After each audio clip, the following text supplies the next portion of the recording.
are there friends and family members that ask this that may Never. be delusional? Never. My friends and family never ask this question. Never. They would die. They would literally die if I ever said, "Oh, I'm thinking of maybe considering getting back together with Samuel." Like, they would just all drop dead. Girl, They would all drop dead. More real than I was expecting.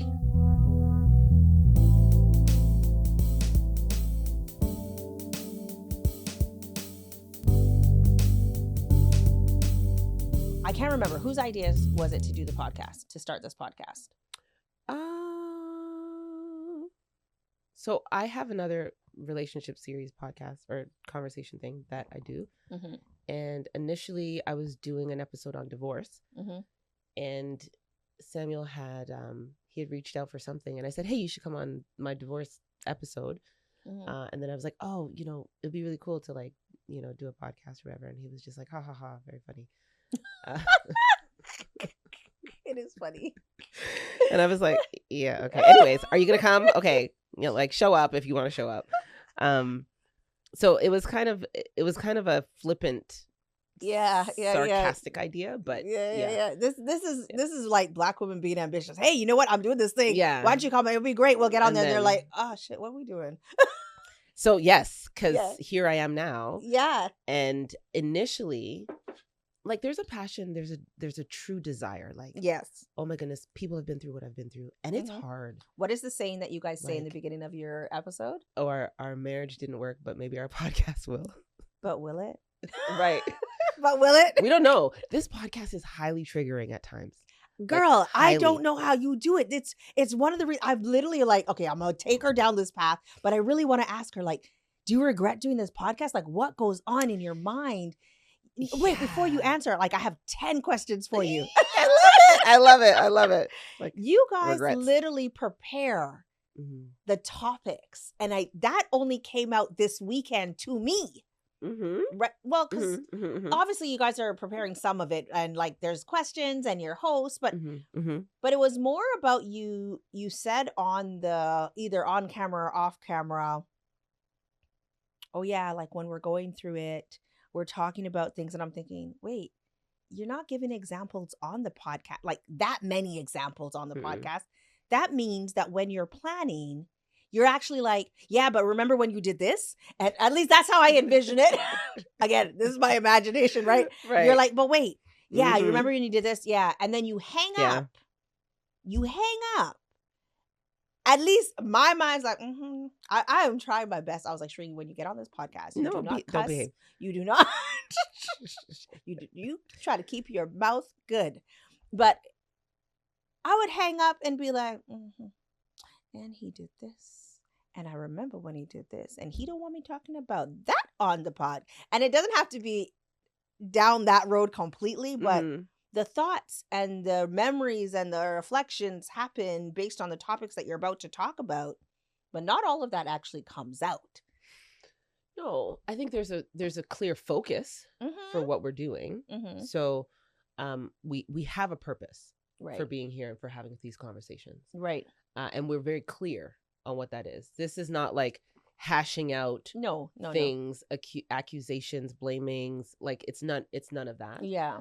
And I think I have done enough work on myself and with myself so that the past stuff is the past stuff. Yeah. I hold it like sort of out here. Like, oh, we had great times, we had terrible times. I've released and forgiven, and here I am now, and I've made a decision about what it is we're doing now. We're partners in this podcast and for a purpose. Anything deeper is off limits. But what about the triggers? And it's not about going deep into like all of the messiness, or to get messy, but is it triggering? Like you just said, it's some parts. So the triggering is more around the pieces that are still protected. So when we come, we talk, we have, we do the edits and whatnot. The storyline is, or the narrative is we kind of, what's the word? We present the narrative in a specific way for the audience and for what we feel might be most helpful. Right. For the listeners or for the viewers. But it's not always aligned with the actual lived experience. So a lot of the pieces are protected because Samuel is not at that place yet where he feels comfortable telling his full story, which is fine. Of course. Right? Of course. That's his stuff, not mine. But because we're presenting on this platform, there's going to be a lot of questions. There's going to be a lot of comments. There's going to be a lot of opinions that people are going to be free to share. And so there's like, well, how come you guys even broke up in the first place? How you guys are so great together? And I don't understand. And it's like, well, there are a lot of pieces that are protected. And I think people can get the gist. Like things happened to get us here. Yeah. And those things were very painful. Like they were very painful. And so barring telling his story for him, and he's very good at, working through his stuff and sharing the pieces that might be relevant. Barring telling his own story, there's sort of a trust on my part to the audience and to the viewer to understand, like, a lot of things happened that brought us to this place. There's a reason why we're not together today. Yeah. Right. And just because we're doing a podcast talking about the hard things of getting through a divorce, it doesn't mean that this is like a like this big ploy to, we're getting back together and this is like the avenue to get there and that kind of thing. Right. But okay, so there's two sides.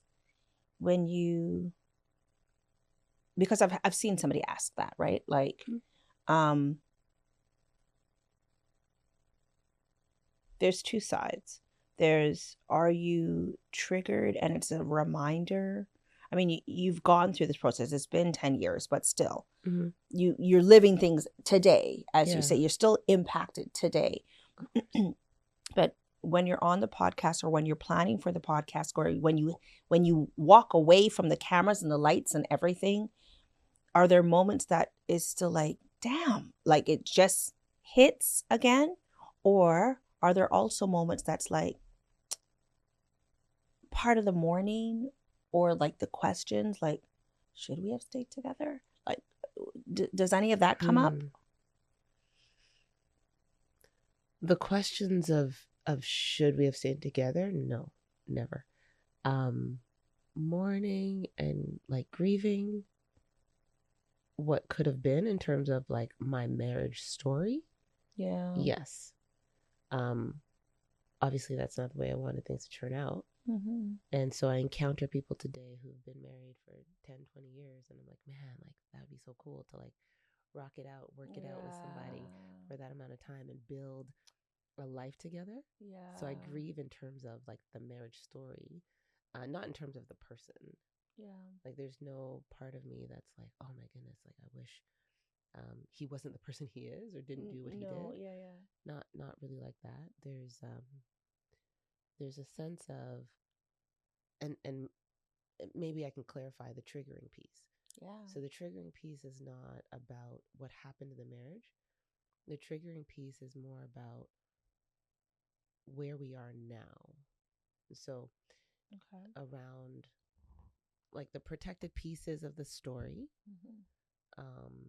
and then around the kind of relationship that we do have.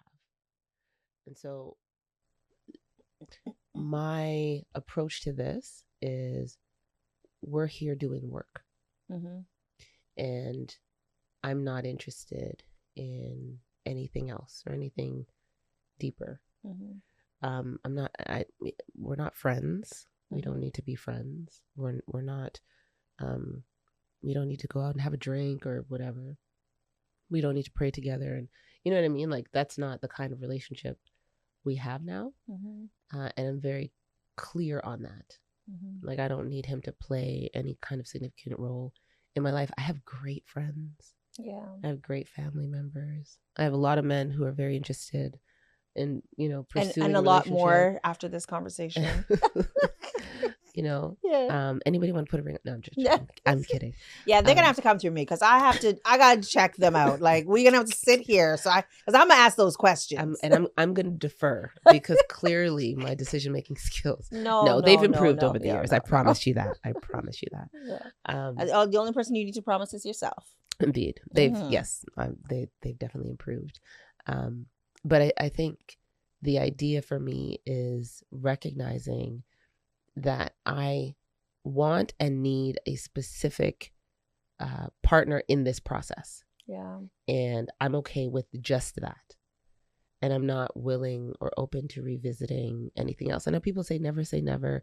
And so I'm all about possibilities, you know, the realm of possibilities and so on. But our possibilities are limited to what we allow ourselves to consider. Right. Right. And there's a scripture that talks about a dog and a dog going back to its vomit.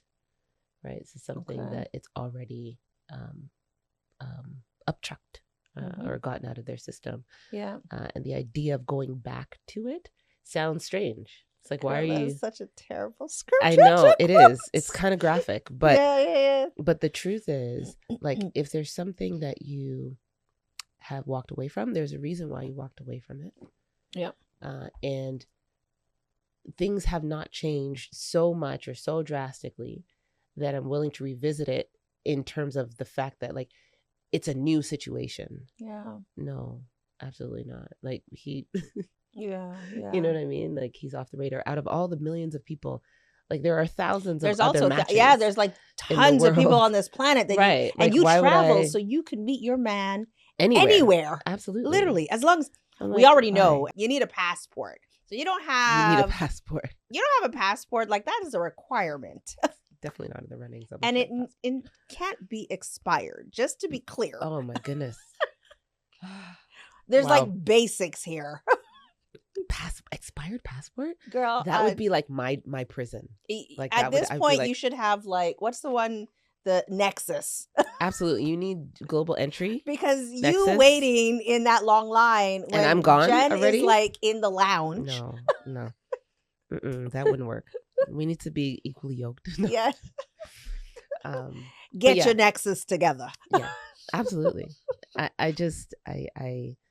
so aware that the world is a big place. It is. And the idea of like, oh my goodness, are you guys getting back together? It seems so limiting to me. Like, why? Why would you even do that? So are there friends and family members that ask this that may be delusional? Never. My friends and family never ask this question. Never. They would die. They would literally die if I ever said, "Oh, I'm thinking of maybe considering getting back together with Samuel." Like they would just all drop dead. Girl, they would all drop dead. More real than I was expecting. Tell me if I'm lying. Okay. They would all drop dead. They would drop dead and then they would resurrect themselves to smack me in the face. So I don't know what like I don't know where to go. It's okay. Sorry, we're gonna wrap up soon, but as a psychotherapist, if you had a patient that went through what you went through, and then they came and they were like, I'm gonna start a podcast with this person. Now, you might have your outside voice and your inside voice. What's your inside voice saying? Girl, you crazy? Or is it, I don't know if you're healed enough for that. Like, what's your inside voice saying? Yeah, it depends on when, for sure.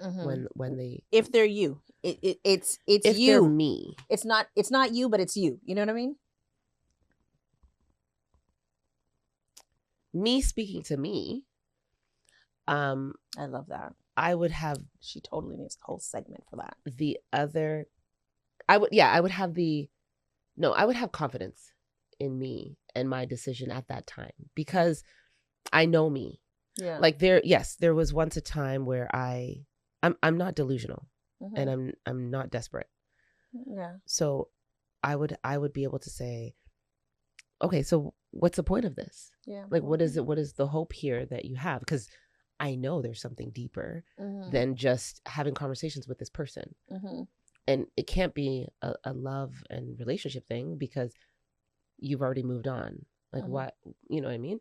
So I think the idea is I once pledged my life to this person. That didn't work out. The conversations and agreements that led up to that are still in place. We still have a heart for people. We still have a desire to see people healed and grow. And we can still be good partners in the work or in the assignments or the tasks. Yeah.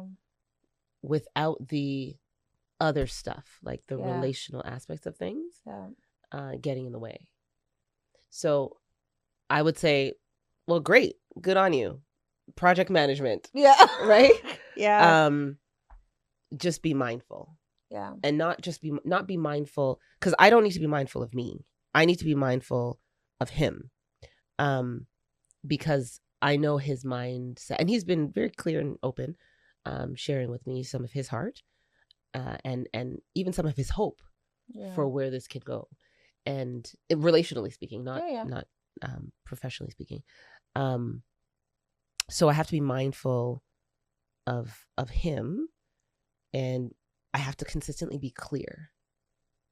I don't like, there's people I'll like flirt with and joke around with and maybe kind of, you know, cross lines and whatever. Your business is the business. You come in the doors here, but with and him, it's absolutely business. And I have to be very clear because I know some of how he feels. And I believe clarity is kindness. Yeah. And so I'll reinforce the boundaries and say, okay, let's remember that although we are having conversations where we do revisit thoughts about our experiences in the past, we're here now, and this is who we are and how we are to interact now. Your role is such, my role is such. Let's continue to uphold our responsibilities within that role, right? Because I want to respect what we're doing now. Yeah. Right? I did not get a chance to reach out to him to tell him that this conversation was happening. Did you? No. Oh goodness. All right. Well, I think we decided this. We have a weekly meeting, and we decided this after our weekly meeting. So I'll tell him at the next weekly meeting. Is that tomorrow? No, it's next week. Okay. Well, yeah. Okay. Well, you came, you got your stuff, you had your weekly meeting. We'll see what happens. It is definitely project management if you have a weekly meeting. It is. That's exactly what it is. Yeah. And I have to be very, and you know, he'll try. He's a relational person. Yeah. But I do have to be very like intentional, right? Because he'll be like, well, I think we can do this and I think we can do that. And I'm like, no, we can't. And even simple things. And I'm very clear. I'm like, okay, you know, how you doing? How you feeling? And things like that. And I get that it can be very normal, natural conversation between people, but between me and him, like, I'm very, very rigid. Yeah. You know, like, no, we're not crossing that line. You don't need to be that person in my life to ask me how I'm feeling, how I'm doing, or, oh goodness, it's to that. Yeah, we're very like, you know, this is how, let's get in the meeting. We're talking about the things that pertain to the podcast. The bullet points on the agenda. 100%. And then after the agenda, all right, well, I got a hard stop at 12. We're good to go. Gotta go. Got a client, or I need a coffee, or... Yeah. I got you. It's business. It is business. Yeah. It is business. And, you know, just to let everybody know, how is Jen? How are you doing? Yeah. I've been really good. It's been, I mean, this is materialized within the last 8 months or whatever. But I think what strikes me most is how tender I have learned to become with myself. Okay. Yeah. Especially throughout this process. When divorce happens, like, honestly, something just breaks on the inside that it's like when you break a bone. It's like it's never quite how it was before. The same. again. Even though the fracture heals and whatnot and whatever gets built up again, it's never that original bone. That's a great analogy. Never quite the same. Yeah. So even in that, I've become very keen and gracious with myself.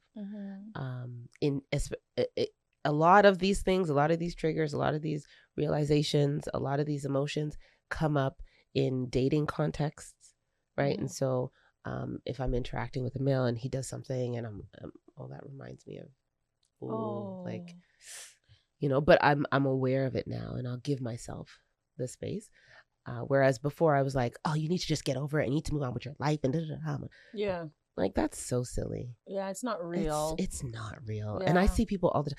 And I work with people and walk with people through divorce. And they're just like, I'm ready. Before the ink is dry, they're like, I'm ready to get on the dating apps and I'm really ready to get into another relationship. One girl said to me, the best way to get over a man is to get under a man. I was like, man, like what kind of damage, like additional damage are you doing to yourself and to the other person? Yeah. Like it's, because you're just braining things with you. This is what I'm saying. You might be having good sex, but you're braining things with you. Exactly. Exactly. Silly. A lot of baggage. And it's so unfair. It's unfair to yourself, but it's also to the other unkind to yourself, but unfair to the other person. Yeah. Especially if they have buy-in. Yeah. And they're looking for deeper relationship. And you're like, oh, I'm just here to, you know, sow my wild oats or to get my mind off of the hardship I went through. Like, it's not cool, actually. It's really not. No. I had a friend who described it this way. He said he was working through just his own stuff. And he said, I have to make sure I stay away from women because ultimately I would just be using them to masturbate. I was done. I was like, that is crazy. Such a vivid picture. But the idea is that you're so far removed, so disconnected from emotional you're not emotionally available. No, you're not. And you don't even want to be. Yeah. Right. And you know that you're not looking to create deep relationship with another person. Just using them. Using their bodies. Wow. It's disgusting. And I was like, how self-aware is that? Yeah. You know, for you. But you are self-aware, but you're also very selfish. Yeah. It is a selfish move. It is. Yeah. Mm-hmm. Hurt. Mm-hmm. Hurt people. You're like literally hurting somebody there. Yeah. Yeah. So, and I've been there. Yeah. I've been there, mind you. You know, I started dating before I officially filed for divorce. Actually, I was dating someone, and he's the one who helped me file for divorce. And he was just like, "Oh, we should get married and all the things. You need to get divorced." I was like, "Why do you even want to date me? Like, I'm a whole married person on paper. But like, not to me, it doesn't even make sense." I'm like, "Stop this, guys! Stop this. Yeah, okay? Just like clean up your messy relationship stuff." I'm talking to myself too. I'm talking to my like 10 years ago self. Clean up your messy relationship stuff and like start fresh. You know, just like make it good. Heal. Go and heal. You have said it in a previous episode. Go get therapy. Go to therapy. Call me if you need to. Don't call me. Yeah. But yes, it's business. Call her. Pay her. Yeah, but it's hard. I think I can, and I'm still working through stuff. A lot of the emotional aspects of things. There's still residue. There are still triggers that come up today. There are still questions about marriage and what that can and will look like when I go down that road again. And I don't know what fears will come up at that point, but I'm sure something will come up, something will resurface. Do you have clients that are similar to you? Oh yeah. Mm-hmm. So you hear of what potential concerns and fears could come up. Yeah, absolutely. And when I hear, like, I see them going through some of the same mistakes, some of the same patterns that I went through after divorce, after separation. I'm just like, that is not going to be good. Yeah, but we'll see you, and that gives you another 6 months. No, right? You know what I mean? I'm like, you're gonna be here for a while. You'll be here for a while. We can go on vacation. We paid up. Susie got us. We going to Belize. You understand? Yeah, it's tough and it's hard. Yeah, it's hard to see because I just know it's just not gonna be good. Yeah, it's interesting because some people do get back. I mean, this scenario, the situation why they separate can be completely different, but you see people come back. But I just want to check in with you and see how you're doing. Thank you. Yeah, thank you for just being so open and vulnerable and intimate with your life, because you literally are putting it out there. And I just want you to reiterate the purpose of Sam and Jen Got Divorced podcast is what? What is that purpose? Really, it's to have intimate conversations about the process of healing and growing after divorce. And then also to look at some of the things that we can mitigate against within marriage so that we avoid divorce. Right. So I'm pro marriage. I am for marriage. I love marriage. And I want to be married and get married. My first marriage didn't work. Right. So the idea is still to support people in the conversations that they need to have after divorce, because divorce is real and hard and painful, and it happens. But the ultimate ideal would be that people don't get divorced. That people get to stay married and they get to work it out and rock it out until death do they part. You know? That whole 20, 30, 10, 5. I mean, I'm single and I'm like, oh goodness, where's my husband? Where you at, hubby? Where are you? But also when I see people who are the same thing you said, like 20 years, I'm like, oh my goodness, I wish I had that. Like, but and what did they have to go through to get to 20? Girl, but I do believe everything happens for a reason. Could you imagine if the reason was so that you could get here and be here? Like that. I'm okay with that. I'm okay with that. I'm okay with that today. Back then I was like, different. I was like, God, really? You like you this is couldn't what you find call another testing way? somebody. You understand? Right. Well, this be your testimony. So yes. Jen, thank you so much. Thank you. I'm wishing you the very best, and you look great.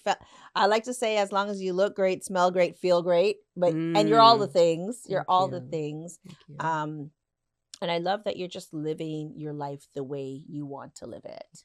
So may the right person for you come and join your journey, and as you journey together, but keep on just living your best life, girl. Thank you so much. I appreciate the time that you made and the space that you made for me. I'm used to giving space, not taking space. So you deserve to take up space. We all deserve to take up space. Thank you for making space for me. I appreciate it. Thank you. Thank you. And all the best to you as you continue to grow and do this thing and create space for people to come and have these great conversations and share important pieces. Like real life stuff. I think that podcasting is so, I think that talking is so important. Yes. That's actually what I think. I think that talking is so important. And transformational conversations. And sometimes we don't have a voice or we don't know how to get it out. But if you can find a way to amplify that voice, somebody needs to hear what you need to say. Somebody can what do I want to say? Relate. Somebody can relate. They need to hear it. So wherever they are on their journey, beginning, middle, end. Whether you're planting seeds or you're watering, whatever it is. So check out Sam and Jen Got Divorced, right? On all platforms, right? And what's the name of your other podcast? It is the Relationship Series, Relationship Series, REAL-Relationships, where we get real about like all the elements, components, and layers of relationships. I'm happy for you. All right, guys, that's it. That's the end of Sam and Jen Got Divorced. I don't know how you want to end it. Who normally ends it? Sam normally ends it. Be sure to like, share, and subscribe. We'd love to hear your comments and to interact and engage with you. If you ever want us to come and join you in an event, a conference, or whatever have you, just reach out. We'll be there. We'll be happy to come and share with you more about our journey. And the lessons that we've learned along the way and are still learning. Yes. To this day. Yeah, we're all students. Yes, absolutely. Awesome. All right, everyone. Take care. Bye.